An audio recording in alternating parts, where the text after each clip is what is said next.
So if you want to have the most impact on the world, you need to be able to reach enough people. Ultimately, this is about maximizing your impact as a club leader.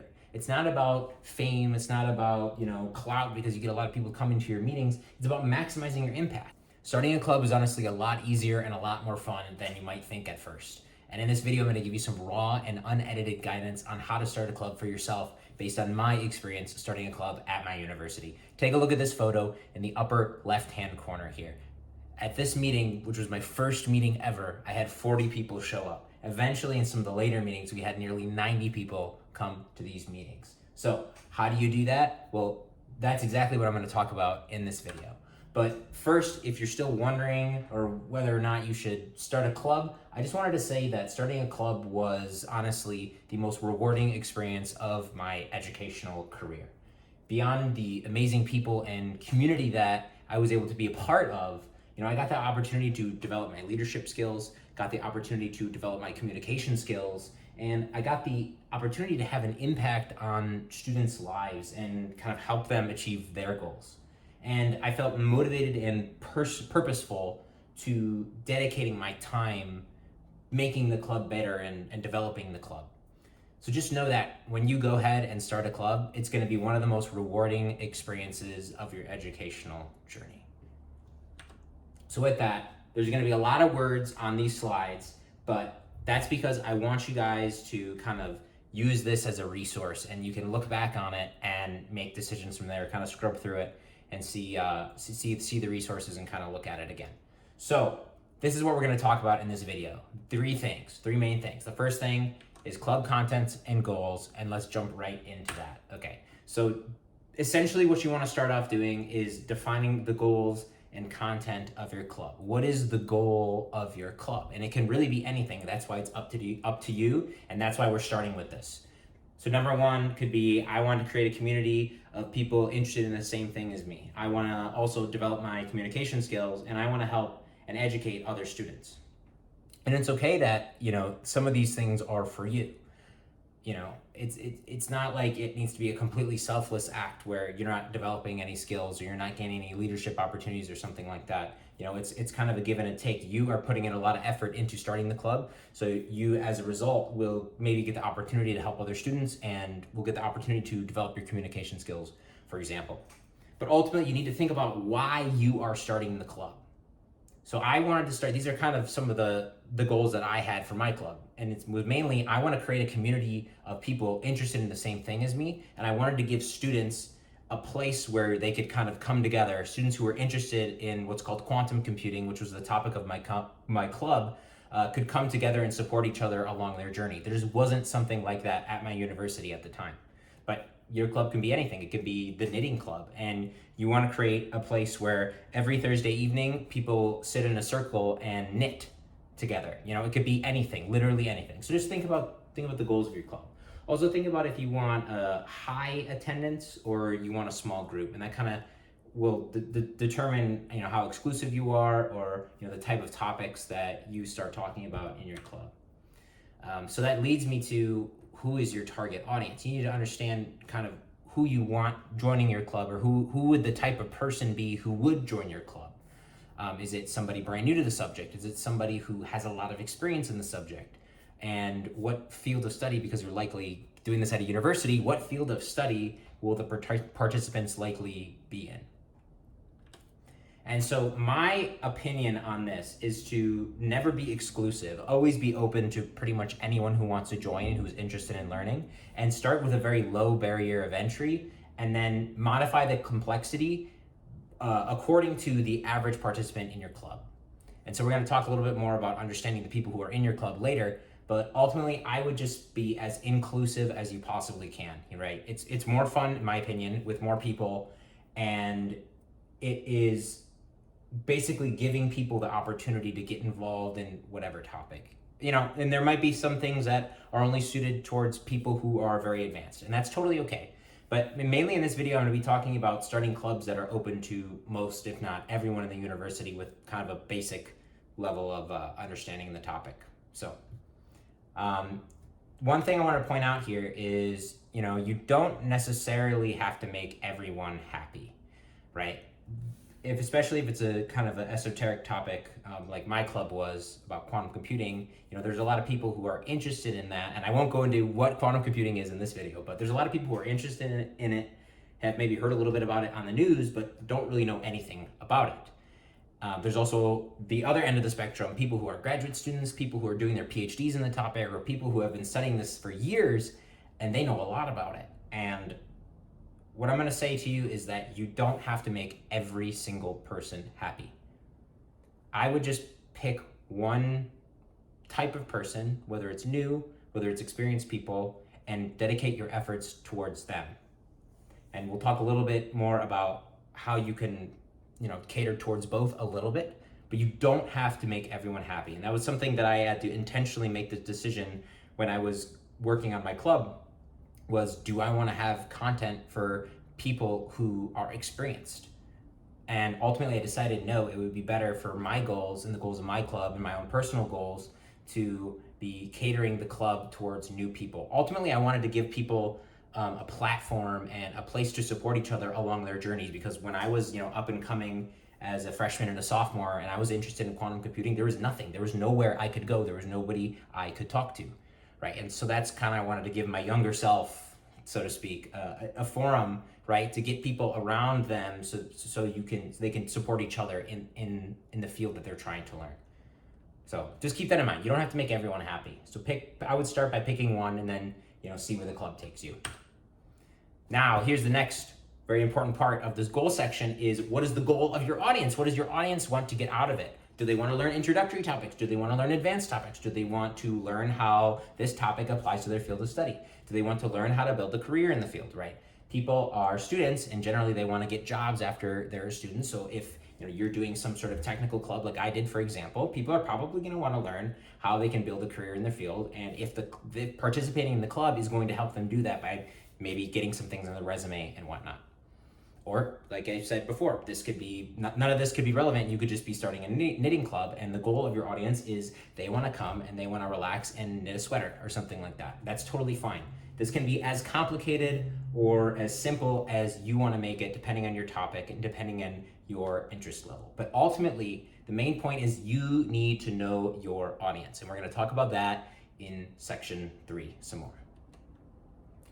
So this list over here on the left-hand side is an example of some of the things that I did during one of the semesters, me and the team. It wasn't just me. I had a great team of people helping me, and we'll talk more about teams of people later. But this is just an example. And we're not gonna go through every single activity here, but ultimately these topics boil down to a couple of key points. One, the target audience, so to speak, is underclassmen and people without experience in the topic. And so the topics would be introductory material in the general field, career growth and job searching, which is kind of relevant to everyone, doesn't matter if you have a lot of experience or little experience. And then exposure to advanced material, but not only talking about advanced material. And then to kind of wrap it all together, we started having activities that were very tangible. People could do hackathons and workshops to gain real experience in the topic. So ultimately, catered towards beginners, and we kind of walk them through, right, exactly what they need to start being successful. So we start off by, building your career and doing some 101 introductory topics. Let's see, we start building your career in quantum computing. And then, we have the start of what's called the Kiskit Fall Fest, which is, a series of introductory topics. And then we ended that with a hackathon. And, that hackathon was really something that people could spend some time on, do their own personal learning with the support of people around them, and then they could put that on their resume and post that on their LinkedIn. And now they finally had some tangible experience in the field. But ultimately, this is basically catered towards a beginner, but also has some advanced things speckled in. So these quantum talks by quantum experts, these ones highlighted in blue that were links, I didn't even understand what the heck 90% of these people were talking about. But ultimately, it's good to have exposure to some of the more advanced things. So that's kind of how you cater towards both ends. You make the main goal for new people, but then give them the opportunity and exposure for more advanced things. And then the advanced people will just go to the advanced things. So this one on October 18th, advanced topics in quantum computing, we actually had one of our more advanced executive board members just lead this meeting. And it was a smaller meeting, but it was ultimately a very advanced one. And he said that he wanted to talk about an advanced topic. So he went up and did everything and set everything up for the meeting, and it was a wonderful success. People came and they talked about physics, and it was wonderful. So that's an example of using your executive board, which we're going to talk about. There's a lot of things to talk about in this video. Okay. And I love this photo is because it really kind of summarizes everything that I was kind of just saying here. This was a slide that I showed in one of my meetings where it said anybody can learn quantum, right? So this is really driving home the point that I'm catering this club towards people who don't have a lot of experience in the field and want to start learning. And this is kind of motivating them and telling them, hey, this is possible for you to do. But just think about what your goals are and who your target is, and then kind of create your list from there. So ultimately, one key takeaway about the goals section is you don't need to be an expert. You just need to be passionate, enthusiastic, and authentic. I'm certainly not an expert in quantum computing. There's not really many people who are, in my opinion. And like I said, I just wanted to give a place for people to come together and support each other along their journey in learning about quantum computing. And I try to be as authentic and passionate and enthusiastic, genuinely enthusiastic as I possibly could. And I think that was almost infectious, right? You as the leader of the club kind of set the tone for every meeting. You set the tone for your executive board. You set the tone and kind of lead by example for everyone else in your club. So if you're passionate, enthusiastic, that passion and enthusiasm is gonna rub off on all the people that are coming to your club. And it works with knitting too.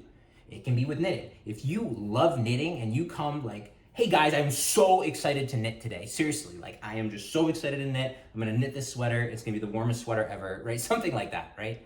If you're excited about what your club is and you're passionate and enthusiastic, that's gonna rub off on other people and they're gonna wanna come to your club, and everyone is gonna have a better time if you're truly dedicating yourself and you're feeling very enthusiastic about the topic. So ultimately, I will say this too. If you're starting a club just, to start a club or to put something on your resume or something like that, I would try to think about if there's some sort of higher goal that you can personally have with the club. If you don't have a passion and enthusiasm in the topic, then I would consider, I wouldn't deter you from starting a club. I would just, I would have you think about another topic to talk about or another topic to start the club on. Something that you're actually passionate and enthusiastic about. So the message here is align the content to your goals and the goals of your audience. Now, before we move into the other stuff, as you can see, I'm very passionate about this kind of stuff, and I miss the club. I miss chatting with people at club meetings, and I want to do that again, basically. So if you want to chat about your career, about your goals, about your education, about your life in general, I'm going to leave a link in the description to a Google form, and you can fill out that form, and then we can set up a time to chat for, 10 or 15 minutes. I'm very busy. I have a lot of stuff going on, but ultimately this is a part of my life that I'm realizing that I miss. You can see in the corner right here, this is after a meeting, and people are staying after the meeting to just hang out and chat. And these were some of the most fun times after we just got done with the meeting. People are asking questions. People are asking questions about their life, their career. We're talking philosophy. We're talking science. This was really what I miss and what I really enjoyed about a club and what you're going to see when you start a club. So anyway, if you're interested in chatting with me, it's a free whatever. I just want to chat with people, and maybe I can help you out in some way, but feel free to sign up for that. Okay, moving on. Number 2, formally establishing the club and building a community. How do you do that? So first things first, to get all the nonsense out of the way, apply to officially become a club with the university early before the semester starts. You don't want to be dealing with this when the semester starts and you're doing your first week of classes and you're figuring stuff out for yourself. Get this done early. You also don't want to miss any deadlines. There's a lot of deadlines that the university imposes, and you might not find out about those until later on. So just start the process during winter break or summer break to get the club established so you don't have to worry about it in your first few weeks of class. And you also want to start the club early enough so that you don't want to kind of miss the deadlines, when you have all the new and enthusiastic people ready to kind of start something new at a semester. You don't want to start it in, a month and a half after the semester started, because people have already gotten into their rhythms. You ultimately want your club to fall into somebody's routine, and you want to do that right away when the semester starts. Number 2 is figure out how to reserve space to meet, and you need to choose that location wisely. So let's do a little example. So this is where I would often hold club meetings, in the computer sciences building here. And so the type of people that would be coming to my meetings would be people who were physics majors and they were in Chamberlain Hall here, people who were engineering majors in obviously engineering hall, and people who were computer science majors in the computer sciences building. So oftentimes I would hold the meetings in the computer sciences building because it was ultimately a very central location. I mean, this is one block away, and it was very easy for people to get to. Also, if we zoom out, University of Wisconsin is a relatively big campus, right? So I wouldn't want to put something way out of the way, because then people would be disincentivized to come. I want to make it as easy as possible for people to come, and you should too. Okay, after location, find ways to get money. Money is very important. It helps you, essentially, in my opinion, buy food for events. And whenever you buy food for events, that makes your attendance go way, way up. It's not just because people are looking for a free meal, but it's because cooking dinner takes a lot of time and it costs money. And as a college student, you don't have a lot of money, nor do you have a lot of time. So if you can kill 2 birds with 1 stone, get a free meal, and maybe save a little bit of time, and also learn something or get involved with something interesting, then you're gonna go do that. So something like pizza is perfect. Everyone loves pizza, right? It's good, it's tasty, it's vegetarian, or at least it can be, and it's cheap. You can get a lot of it, and people are generally happy with it. So in the events that I was able to actually get food, based on the funding that I was able to get, the attendance was just way up, and people just generally enjoyed the meeting a lot more. It's very personal when you share a meal with somebody, right? So highly recommend trying to secure funding, and usually there's university grants for clubs. You can ask the related departments. So I actually got money not from the university directly, but from like a sub-department of the university. So there's something called the Wisconsin Quantum Institute, and I was able to get money directly from the Wisconsin Quantum Institute to fund basically whatever I wanted. They basically wrote the club a check, and I could buy whatever I wanted. Another one that you could do is if, let's say you're, starting some sort of engineering club, electrical engineering club, you could ask companies that are in the area if they would like to kind of sponsor club events, especially if you're a company. $300, $400, $500 is not a lot of money, but to you as a club leader, that is a ton of money. That's a lot of pizza. Okay, it's basically a lot of pizza. Or like if you're the knitting club, if there's a big yarn store or craft store or something nearby, they might be willing to sponsor an event or two. Or you could even, work with the local company. They could come there, bring resources, give you yarn, whatever, right? Don't be afraid to ask, ultimately. Because if you don't ask, you're not going to get anything. And oftentimes when I would ask for something that I wouldn't even think I would come close to getting, I would end up getting it anyway. So find funding and don't be afraid to ask for the funding. Now, this is a big one. Start appointing executive board members early and often. You don't want to just be running the show yourself. And this was a mistake that I made the first semester I started the club. I didn't start getting executive board people involved early enough. I had a few people get involved to help me with running the Discord server and doing some things here and there, but ultimately everything that I was doing, I was basically doing myself.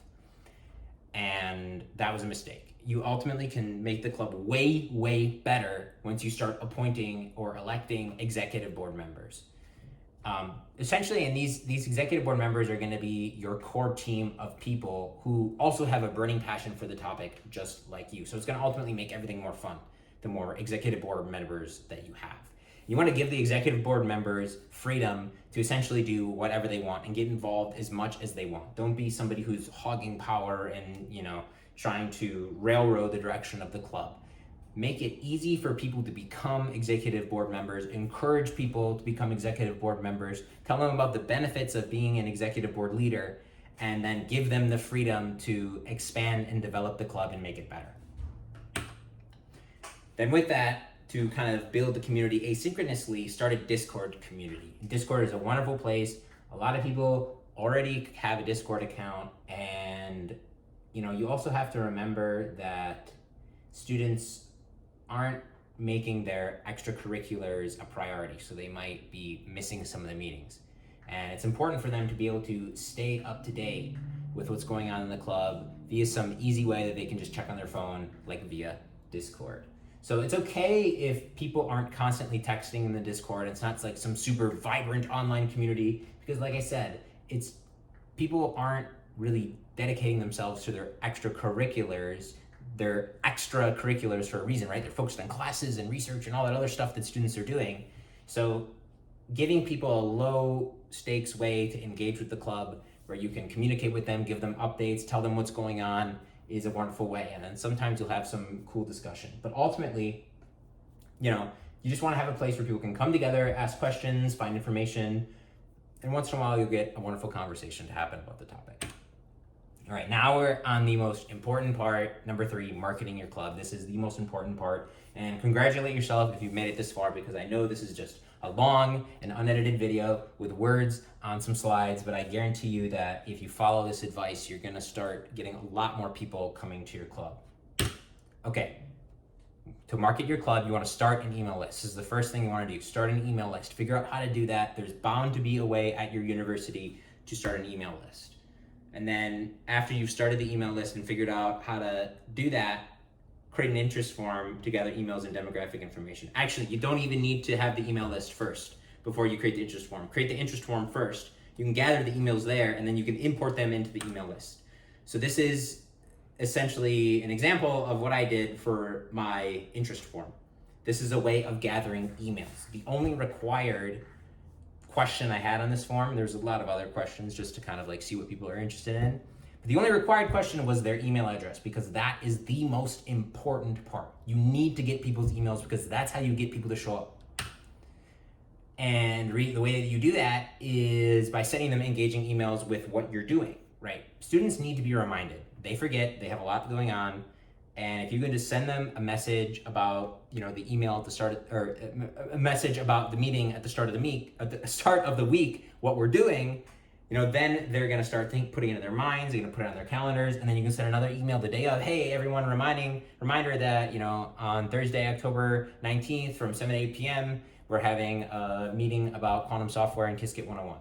Right? That's basically what this is. Make it engaging. Put in some emojis. Right? Be enthusiastic in the email, and then people are gonna want to come. So another important point about gaining attention for your club and marketing your club is knowing your audience. This is what I was talking about in the beginning, knowing your audience. And you know your audience by collecting data. So remember I said 40 people came to my first meeting. This was the survey. This is how I'm substantiating that claim. This was a survey that I had everyone do partway through the first meeting that I had. I had everyone take out their phones, scan a QR code on the screen, and then they filled out the survey. All the questions were mandatory. And then we looked at the results. It was kind of fun at the end. I wanted to know who was in the club, were they graduate students, freshmen, sophomore, junior, seniors, what major were they? And as you can see, it was kind of blown out of the water by computer sciences. I actually did not expect that. I thought it was mainly going to be physics and electrical and computer engineering and math people, but it was essentially way more than 50% of the students were a computer science major. And so that got me thinking, right? Because I want to cater towards the goals of the audience, I need to start creating, here we go, exactly. Think about the target audience, create the goals of my audience. So I had a lot of CS people here. I started creating marketing material aligned to their goals. So if we go back to this email, quantum software, right? That's kind of one of the reasons why we started doing more software stuff, is because there was a lot of computer science students in there who are interested in software. So you go to this email, quantum software and Qiskit 101. There's a 101 session for people who may already know a little bit of software engineering, but don't know anything about quantum. That's kind of melding the two, software engineering and quantum in one. So think about your target audience, gather data so that you understand your target audience, and then create engaging material to engage and make that target audience want to come to your club meeting. Another thing that you can do is go to club fairs. That's what I did. I only attended the computer science club fair because that was the one that was relevant to my club. there wasn't really any point in me going to the university-wide club fair, because I knew that somebody who was, for example, a political science major, while they would have been welcome in the club, it's open to anyone, they probably would not have been interested in coming, right? And so it just wasn't worth my time. I could have spent more time developing the club and planning meetings and doing other tasks related to the club than spending a whole afternoon at a club fair that was irrelevant. Another really cool thing that you can do is make flyers with your QR code that leads to this interest form and post that all over the university, especially in the relevant buildings. Engineering hall for me, physics building for me, all the libraries, the computer science building. I got tons of people scanning this thing. They would see this flyer, Quantum Computing Club, right? They would see the flyer, they would scan it, and boom, I would have their email. And then they get updated, right? This isn't to spam people. This is just to keep people updated. Like I said, people need reminders to come to the club. They need to know what's going on, and email is a perfect way to do that. Okay. So this whole thing ultimately comes back to your goals. Just like aligning your content with your goals, you ultimately want to align your marketing strategy with the goals of your club. So notice how this gives you a lot of freedom in the direction that you want to take your club. You aren't just optimizing for numbers, you're first defining the goals and the mission of your club first, and then optimizing based on that goal and mission to try to get more people who are interested and share similar goals, right? My goal was not initially to try to get a lot of people to come to my club events. It was ultimately to introduce people to the field of quantum computing, get them excited about it, and provide a place where people who are not very experienced to, start gaining some experience and come together and support each other in their journeys into the field. I also wanted to develop my communication and presentation skills along the way. So nowhere in there does it say, I want to get 100 people coming to my meetings. That was just a result of good marketing after I had already set up my goals for the club. So if you want to have the most impact on the world, you need to be able to reach enough people. Ultimately, this is about maximizing your impact as a club leader. It's not about fame. It's not about, clout because you get a lot of people coming to your meetings. It's about maximizing your impact. If you want to have a big impact on the student body, you need to have a lot of people coming to your meeting. So that's why you first define your goals. You always want to align to your goals, and then you can optimize for getting people into the club after you've already defined your goals. And the goal shouldn't be, I want to get 1 million people to come to my club. You should have some set goals that are related to the topic, and then you can optimize based on those goals your marketing strategy. Always align to your goals. Align your marketing strategy to your goals. So we've reached the end of the content. Now, I hope you're motivated to go start your club. Here's some things that you can do now to get started and to set yourself off on the right foot. 1, write down those goals right now. Outline the goals for your club right now. Pause the video, take out a piece of paper, write down some goals. After you do that, create a Google form to collect the emails and demographic data like I showed you before. And then plan the first 60 seconds of your meeting. I don't know what happened to this photo here, but that's a photo of me blocking everything. Basically what number 3 says is plan the first 60 seconds of your first meeting so that you set a positive tone for the rest of the semester and the rest of the meeting. You want to be enthusiastic, you want to be able to hook people in, and you want them to keep coming back. And having a solid first 60 seconds is going to make you feel more confident, and it's going to make the full semester and the rest of that meeting go way better. So with that, everyone, that's all I have for you today. I hope this motivates you to start a club. I hope this is good information that you can take with you and really boost the numbers of your club. Make sure you're fulfilling your goals. Make sure you give the student body something that they're gonna get a lot out of. And so with that, I wish all of you luck on your journeys and do good work. I'll see you in the next video.